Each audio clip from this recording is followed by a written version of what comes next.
Fala pessoal! Agora esse vídeo para falar sobre o lado que perdeu o Clássico Grenal e foi uma derrota retumbante. O Inter perdeu o primeiro jogo da final do Gauchão, Grenal 450, por 3-0 fora de casa. Com isso, complica em muito o desafio do Inter para ser campeão gaúcho, ou melhor, para buscar o bicampeonato gaúcho. Pois, para ter esse título, precisa no mínimo, vencer por 3 gols de diferença para levar para os pênaltis ou 4 gols de diferença para ganhar no tempo normal. E se formos lembrar da questão de clássicos com tamanha diferença, a última vez que o Inter venceu um clássico por 3 gols de diferença foi em 2014, quando ganhou por 4-1 o jogo de volta da final do Gauchão. Mas com um adendo, naquela vez o Inter não precisava fazer um 4-1 para levar os pênaltis. Não, naquela vez o Inter tinha ganhado na ida e ganhou por 4-1 na volta.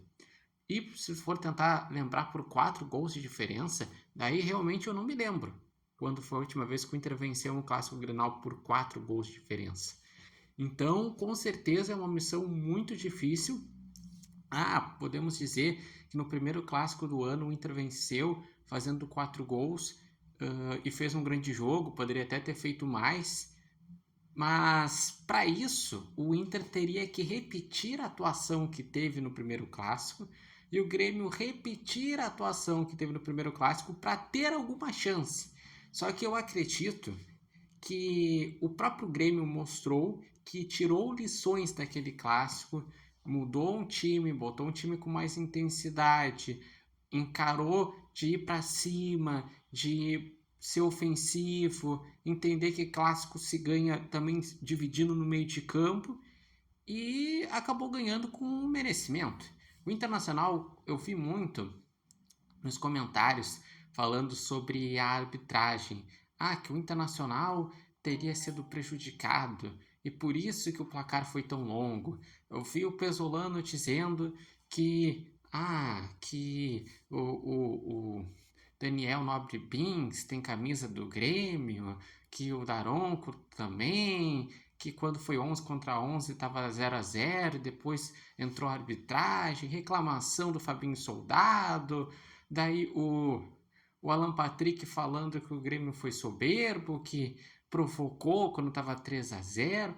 Olha, eu acho que o primeiro ponto que o Inter precisa parar para pensar é como o Inter tem sido frágil defensivamente. Porque o Inter só não tomou gols nesse ano nos 2 confrontos contra o Ipiranga, que foi 3-0 e 4-0, no jogo contra o Inter de Santa Maria em casa, que venceu por 2-0, e no jogo contra o Monson por 4-0. Porque no Brasileirão tomou gols em todos os jogos e está muito mal. E no Campeonato Gaúcho, nos demais jogos também tomou gols. E isso por quê? Porque tem um zagueiro Mercado que já tem uma idade, então está começando a perder na velocidade. Isso porque o Félix Torres até agora não mostrou que ser aquele zagueiro confiável que acerta as divididas. Não, muitas vezes ele tem se atrapalhado.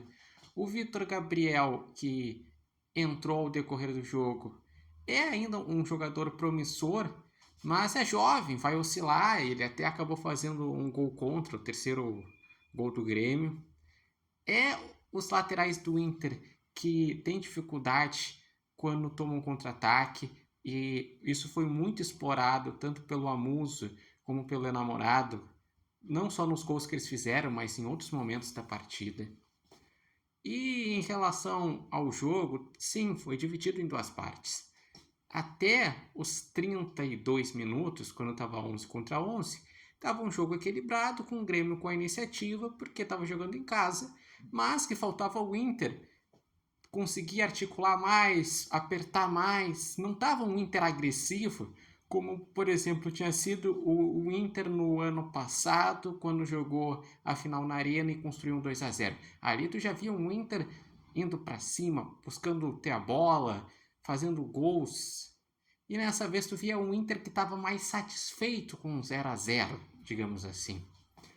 O primeiro gol nasce numa falha defensiva, pois Primeiro o Bruno Gomes ele cobra a falta, daí bate na barreira e gera um contra-ataque. Ninguém ao longo de um bom espaço de campo consegue dar o bote. E quando o Bernabé dá o bote, era o último homem, teve a expulsão, foi justa a expulsão. Daí tem o escanteio, no escanteio a bola sobra, ninguém faz a marcação e o enamorado faz um golaço. O segundo gol, o Internacional faltou ter experiência, pois a bola estava com o Inter, o Daronco tinha dado a vantagem. Já que tinha um jogador caído, por que o Inter não foi e chutou a bola para a lateral, pediu um atendimento? Por quê? Não, o Internacional ele ficou tocando a bola, daí perdeu a bola, daí veio um contra-ataque, tomou um gol. E depois que teve o gol sofrido que foi reclamar. Então faltou o Inter ter tido esperteza num lance como esse. E o terceiro gol que o Grêmio faz é depois que no segundo tempo o Inter bota mais um zagueiro, consegue diminuir a intensidade, porque o primeiro tempo poderia ter terminado 3-4-0 para o Grêmio. E o Inter estava conseguindo deixar o jogo mais morno, mas o Alan Patrick foi lá, perdeu uma bola, o jogador do Grêmio deu um passe, sobrou para o Carlos Vinícius, ninguém marcou, aqueles buracos no sistema defensivo do Inter, ele deu a cavadinha, bateu na trave e daí voltou para o Vitor Gabriel, que acabou esbarrando no peito dele e saiu o gol contra. Então, foi uma sequência de erros. Erros defensivos, como o Inter também vem comentando no Brasileirão, erros de uma questão de que o Internacional, nesta vez o Inter que perdeu o meio de campo, se no primeiro clássico Grenal o Inter tinha sido intenso, marcado forte, com isso achado os contra-ataques, nessa vez o Grêmio marcou forte, o Inter não conseguiu, o Alan Patrick foi nulo em campo, o Ronaldo se perdeu na marcação do Grêmio, o Paulinho também não conseguiu jogar, os jogadores que entraram também não agregaram tanto ofensivamente. E ainda tem um adendo, tá? O Alan Patrick, que estava mal, acabou saindo. E sempre tirar um jogador como esse, tu perde a criação. Para entrar o Tabata, que até fez umas partidas ok no gauchão, mas ainda não mostrou para que veio. E tirou o Carboneiro, que era o único que ia para cima e corria. Então, o Internacional mexeu mal, foi mal defensivamente, foi anulado no meio de campo e no final das contas acabou apontando na arbitragem. Sim, a arbitragem, a condução foi na parte disciplinar ruim, porque ficou dando muitos cartões. Sim, poderia ter conseguido conter os ânimos do jogo, mas, ao meu ver, os lances que estão sendo criticados foram bem assinalados. O que gerou maior discussão foi o lance do Arthur sobre o jogador do Inter, que teve o movimento da cotovelada. Mas se forem analisar o lance, o jogador do Grêmio estava disputando a bola, daí ele mexe o cotovelo e com isso acaba acertando. Não foi aquele que o cara fez a alavanca para ser expulso. Era para um amarelo.